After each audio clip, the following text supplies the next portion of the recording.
Welcome to NFL Nexus, everyone. Look, something huge is going down in Miami, and it is way bigger than the weather.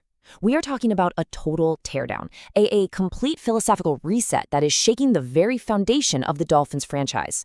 And right at the heart of it all, a decision about their quarterback that has sent shockwaves through the league. So today, we're going to dive deep into the Dolphins' great reset, what it is, why it's happening, and what it means for the future of this team. Okay, let's just rip the Band-Aid off and get right to it. This quote: "This is the single biggest bombshell of the 2026 offseason, and it's coming straight out of Miami." I mean, the media is just absolutely buzzing, and all signs point to one thing. The Dolphins are getting ready to move on from Tua Tagovailoa. Seriously, just wow. After 6 years, after building the entire team around him, after that massive, massive contract extension they just gave him, it really looks like the Tua era in Miami is coming to an end. And this isn't just some rumor mill stuff, you know? This is a genuine seismic shift.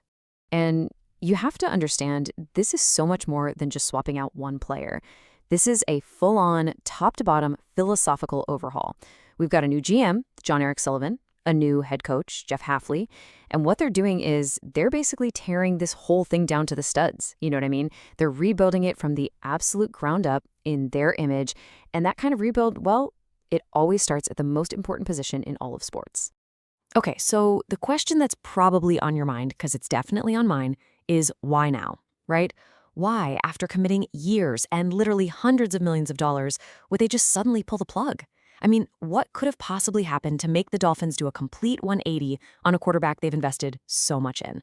Well, the answer seems to boil down to this growing belief inside the building that the Tua experiment had simply run its course. And that belief? It was pretty much cemented by a 2025 season that, well, it brought some really uncomfortable truths to the surface. All right, let's get into the case against Tua, because it's really a story of diminishing returns. From everything we're seeing, the feeling inside the Dolphins building was that they had just hit a wall with him, you know? After all those years of meticulously, carefully tailoring the entire offense to his specific strengths, you know the drill, the quick reads, the RPOs, getting that ball out lightning fast, his performance actually went backwards in 2025. It wasn't just like a bad couple of games. No, it was a clear sign that maybe this was as good as it was ever going to get. And when you have Super Bowl dreams, that ceiling, well, it just wasn't high enough. Now, let's be fair here. Tua was not a bust. He wasn't. He had some fantastic moments in Miami. He won a ton of football games. But, and this is the big but, the question that has always followed him around, the debate you hear on every sports talk show and apparently inside NFL front offices, is this: how much of his success was actually him and how much of it was the system? I mean, just think about it for a second. The guy was throwing to maybe the fastest group of offensive weapons ever put on a field together. You've got Tyreek Hill, you've got Jalen Waddle, you've got Devon Achane out of the backfield. The argument is that this system, this whole offensive philosophy, it didn't really require him to do the things that the truly elite quarterbacks have to do every single Sunday. You know, the off-script plays when everything breaks down, or threading a needle into a ridiculously tight window downfield. Just that pure heavy lifting. So the question that's been hanging over Miami for years is, how good was he, really? And if you want a number that just kind of sums it all up, look at this, 166.7. You're probably wondering what that is. Well, that was Tua's average passing yards in the Dolphins' final 5 wins of the 2025 season. Let me say that again, in their wins. Just let that sink in for a second. To give you some context, the league average for a starting quarterback is what, well over 230 yards a game? You've got backups coming in cold off the bench and throwing for more than 167 yards. So in an era where quarterbacks are putting up numbers that look like they're from a video game, the Dolphins were winning games while their starting quarterback was barely breaking 150 yards. That's not just a weird stat, folks. That is a massive, flashing red flag. And that last point, that leads us directly to this quote, which really gets to the absolute heart of the matter. The Dolphins were winning games, yes, but they were winning in spite of Tua's numbers, not because of them. Think about it. Their defense was playing out of its mind. The running game was absolutely dominant, and the passing game, it was kind of just along for the ride. And look, when you can win games and your franchise quarterback isn't a major reason why, you have to start asking some really, really tough questions. Like, is this guy truly worth the massive, franchise-altering contract we're paying him? And it's pretty clear that the new front office in Miami looked at those numbers, looked at that situation, and their answer was a very firm no. Okay, so now that we know why they're moving on, let's talk about what makes this whole situation so genuinely stunning. It's the fact that this decision comes after a 6-year, all-out, no-expense-spared campaign by the Dolphins to build a championship team around Tua. I mean, they didn't just draft him with a top 5 pick. They spent the next half-decade doing absolutely everything you could possibly imagine to set this guy up for success. Let's really dig in and look at just how much this franchise poured into the Tua project. This timeline here, it really paints a picture of just how committed the Dolphins were. Honestly, it's like a textbook, step-by-step guide on how to support your young quarterback. It all starts in his rookie year, 2020. They bench a veteran QB, who's actually playing pretty well, just to get Tua some reps. Okay. Then, 2021, they use a top 10 pick to get him a weapon he's comfortable with, his old Alabama teammate Jalen Waddle. Then, 2022 rolls around, and they just go nuclear. They hire this offensive genius, Mike McDaniel, specifically for him, and they trade away a mountain of draft picks for a superstar in Tyreek Hill. And then, as the grand finale in 2024, they back up the Brinks truck and give him that monster contract extension. I mean, look at it. Every single major move, it was all about Tua. But let's break this down even more, because the opportunity cost, what they gave up to do all this, is just staggering. It's not just that they supported Tua. You see, they molded their entire franchise strategy around his specific needs. They benched a fan favorite, a guy who was winning games in Ryan Fitzpatrick, just to force-feed their rookie some playing time.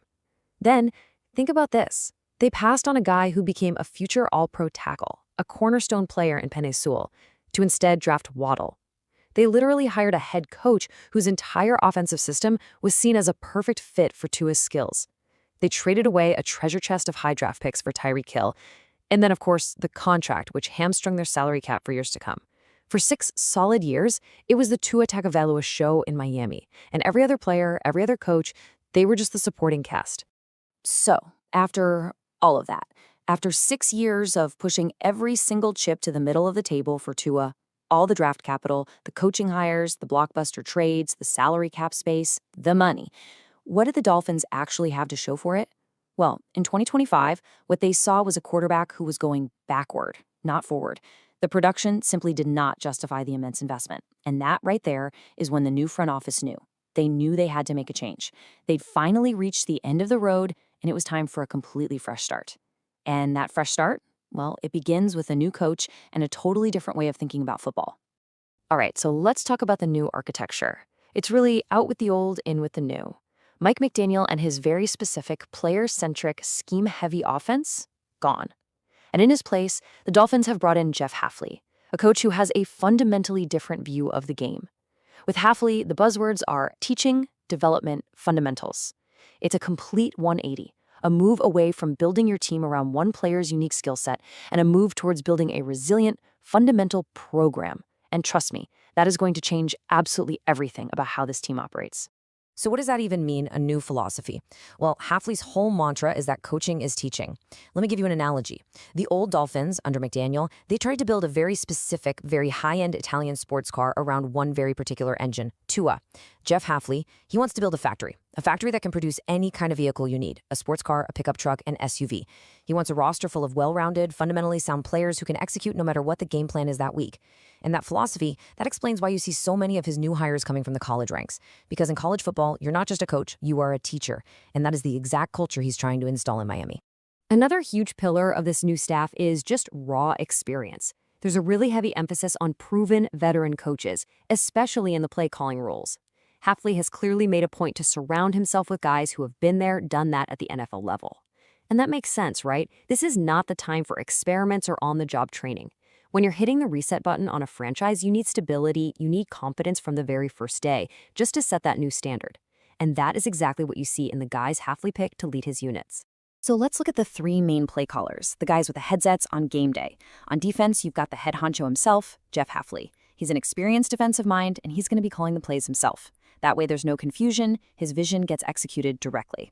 Then on offense, in what I think is a really smart move, they're keeping Bobby Slowick as the OC. He had a lot of success with the Texans, so that provides some continuity. And then for special teams, you've got a guy who's been around forever, the veteran Chris Tabor. The theme here is clear. No rookies, no first-timers. This is a staff that's built to come in, hit the ground running, and immediately establish a culture of competence and accountability. Okay, so we know a new quarterback is coming. The big question is, who's gonna be coaching him? Who are the guys tasked with building this brand new offense from the ground up? Let's take a quick look at the offensive staff, because it's an interesting mix of new faces and some holdovers. All right, a couple of names here I really want you to focus on. First is Bush Hamdan, the new quarterbacks coach. This is a huge hire.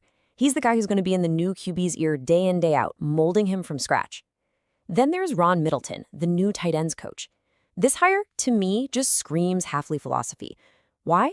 Well, not only has he been coaching in the league for a long, long time with teams like the Jets and the Jags, but he actually played the position in the NFL for almost 10 years. That's that real world, I've been in your shoes kind of experience that is just invaluable. Okay, let's switch gears and talk about the defense. Now this is Jeff Hafley's baby. Remember, he's the head coach, and he's calling the defensive plays. So he's brought in a combination of guys he trusts and also promoted some people from within to get this defense looking the way he wants it. Let's see who he's got on staff.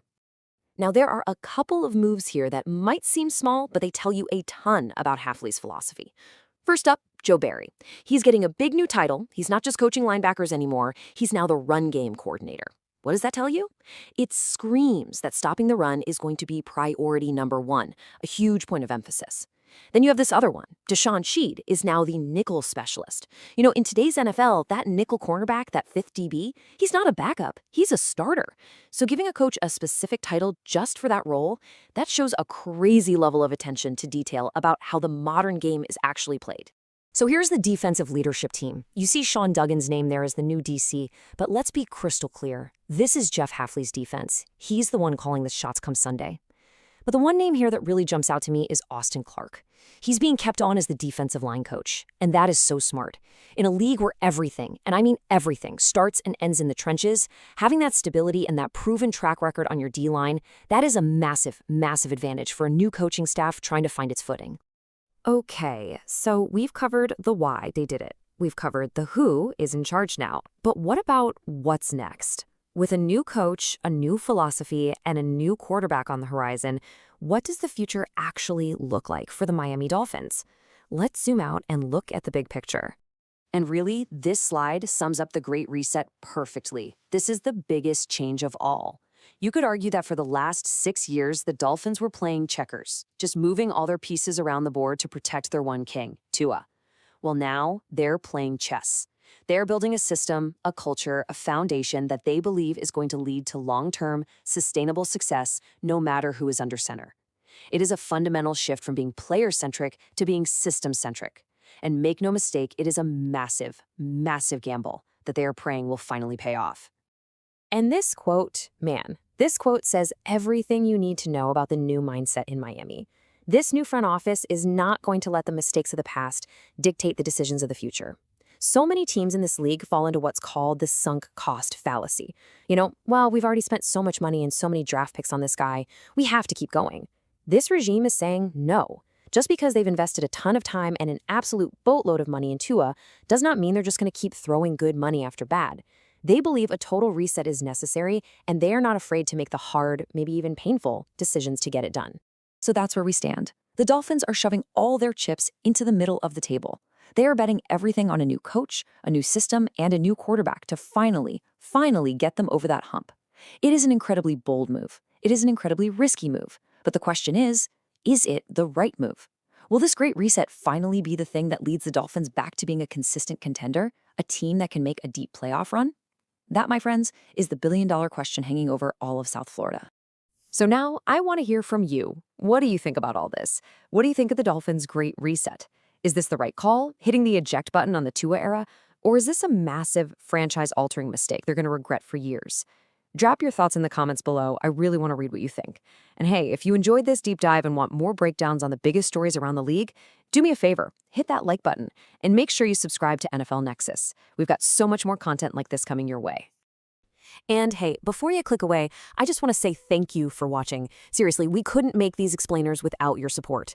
And if you're looking for another way to help the channel out and get something really cool for the football fan in your life, check out our new line of coloring books. They are perfect for kids, for grandkids, and honestly, even for adults who just want to chill out a bit. You can scan the QR code that's on the screen right now, or just find the link down in the description below. Thanks again for everything, and we'll see you on the next one.